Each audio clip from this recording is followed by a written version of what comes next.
For this presentation, I'm going to go over advocacy, lobbying, and developing talking points. So not only will I be introducing you to these topics, but I will be giving you tips for developing your own talking points for your advocacy campaign projects.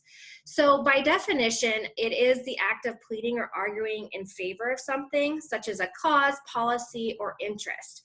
And it's a very active support of an idea, and oftentimes it is on behalf of a vulnerable population, or you will work with the population to empower them to advocate for themselves as well. So there are different definitions and different types. So definition here is it's a process of actively supporting a cause, speaking or writing in favor of, or defending on behalf of a person. So when it is a person, it's considered case advocacy, which is one type. When it's a group of people or population, it's more of a class advocacy. And then there's issue-based, which is cause advocacy. For yours, there's a kind of a combination in your projects because you're looking at a population group and a health issue likely, or maybe quality or access to care, healthcare, for example. So you may have both class and cause advocacy functioning at the same time. There's also sometimes called independent advocacy. This can be done for groups or individuals. So I liked this little image here of the patient in the hospital who needs someone to help them say what they think. Sometimes they even need to be educated. Oftentimes they need to be educated as well. And you see the social worker here on the left saying, you know, we can help you get that advocate. So this could be in terms of end of life type care and decisions, for example, where we often see advocates come into this area. So it is also the process of convincing leaders and decision makers by concerned individuals or interest groups to use their power to influence and support an issue or cause by making or changing a law, policy, program, or allocation of resources. So it can also be just for awareness and educating people, but ultimately you do want to see a change made and something that produces system change. So we've talked a lot about systems this semester in terms of those social determinants of health. We want to see changes in those for these populations, you know, improved access to healthcare, improved quality of healthcare, reduce discrimination and racism that may occur within organizations, for example. So it is an action that really aims to assure the best possible services for interventions in the service system on behalf of an individual group. And oftentimes these vulnerable groups and populations need an advocate. They need someone to step up for them. And this is where you're coming in with your advocacy campaign project and actually being an advocate. There's also health advocacy, and this is just more specific to health. So the World Health Organization defines it here as a combination of individual and social actions designed to gain political commitment, policy support, social acceptance, and systems support for a particular health goal or program. So it just goes a step further in the definition and really links it to health. Some examples of system support could be increased money or that resource allocation that I previously mentioned. It can even be towards research and funding towards research. So some of particularly rare diseases, for example, really need funding for research to find new cures and new treatments and things like that. Rules, regulations, just general acceptance as well, and ultimately policy change where applicable. So advocacy, not just health advocacy, but all of advocacy is really defined in terms of activities that it encompasses. And there are a lot of different activities that can be part of an advocacy plan. So these are some examples of different activities and tools that can be used. So you are really essentially educating decision makers, policy makers, or the public about the issue or issues, cause, that sort of thing. So you can do that through drama and video. You know, now that we have online and internet and social media, a lot of things are distributed and people are advocated for through media, mass media, and through the internet. So personal stories are really great. Pictures really bring life to the issue. You can have big events and forums or meetings as well. I'm going to go into lobbying a little bit more. Negotiation may also be working one-on-one with a decision maker, looking to find that middle ground. You can do visits to projects or organizations. So I worked at a food bank for a while, and we brought in legislators and decision makers and funders to the site to have them visit our projects and see what was going on so that we could get more support. For example, the Farm Bill is very supportive of feeding programs, and we needed more support for the Farm Bill. And so that was one way we educated them about the issue, showed them the need personally. Reports and letters are good as well. Emails work, that was up above. Posters, leaflets. Maybe you've seen too, people advocate through bracelets or colors or ribbons, the different cancers. Breast cancer has the pink ribbon. You know, Alzheimer's has purple. So there are colors and things that are linked to issues and topics and organizations as well that are a way of advocating for and continuing to bring that awareness. So advocacy is also really about awareness. So lobbying, I just want to go into a little bit more. It is a form of advocacy, and it's actually one of the most effective ways to influence public policy.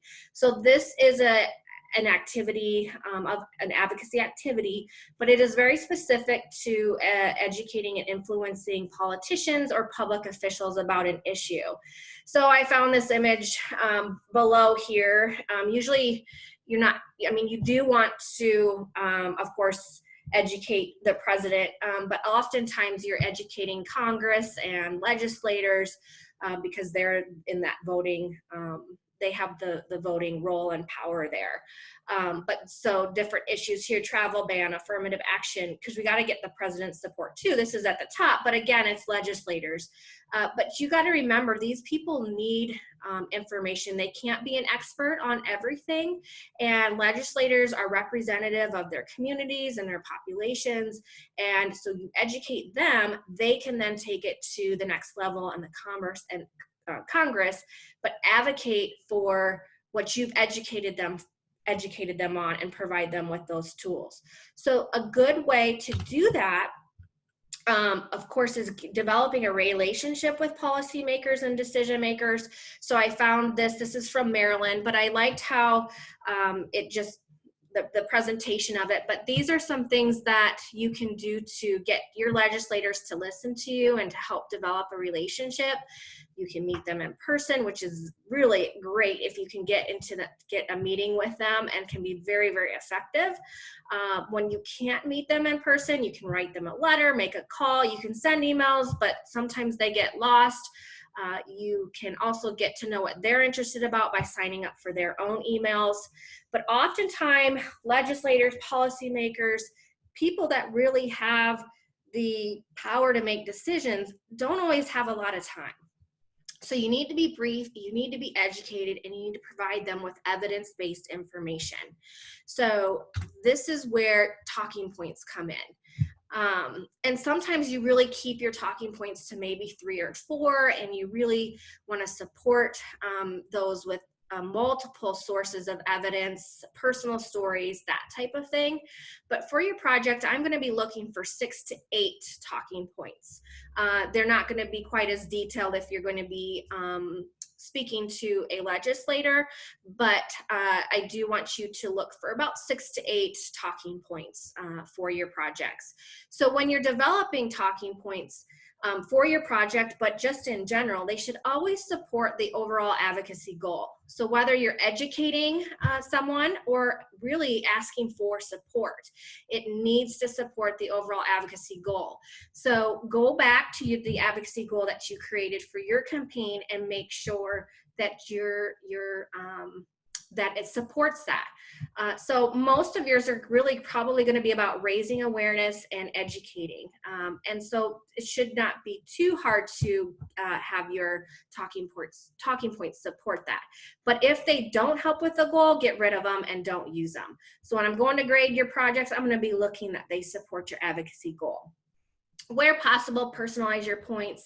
This may not come out so much in this project, but if possible, if you have something personal, particularly with at least one of them, that would be awesome. But I'm looking more for really evidence-based talking points.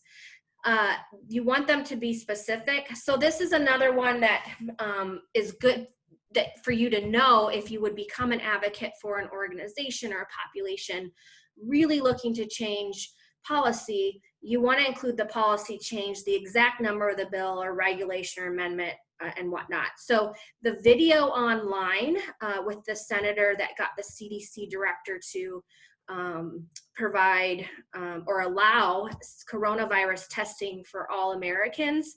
This is a very, very good example of how she was educated and was very firm, which was a recommendation in the previous slide. Firm, direct, brief, had a lot of evidence, personalized it, and she got him to commit to allowing all Americans to have testing for coronavirus without worrying about insurance. Because you may not have been aware, but in the very beginning of this whole pandemic, people were not able to get tested because of insurance issues was one of the reasons. So you want to provide a reason for action. So that is another good example from that video. And then back up all your points with supporting materials and making sure they're evidence-based. So when you're doing your 6 to 8 talking points, they need to be evidence-based, and I want you to include citation and references. So in APA format, include that citation. Your references will end up being at the back of your program, or the end of your overall project, but just keep those in mind as you are preparing those. So there is also another video on Moodle to check out about the racial disparities that they're seeing in the actual coronavirus deaths. And so want to have you check that out as well. So when you're developing your talking points for your population, look at things that are happening currently because many populations right now need an advocate, maybe more than ever. And the disparities in deaths from coronavirus are really bringing light to some of the racial health disparities that already persist in our system here and could be added to your projects. So make sure to go back and refer to the advocacy campaign guidelines. They're located at the top of Moodle for you, as well as the rubric, and work on developing your talking points at this point, and that will fall into your final project. Bye-bye.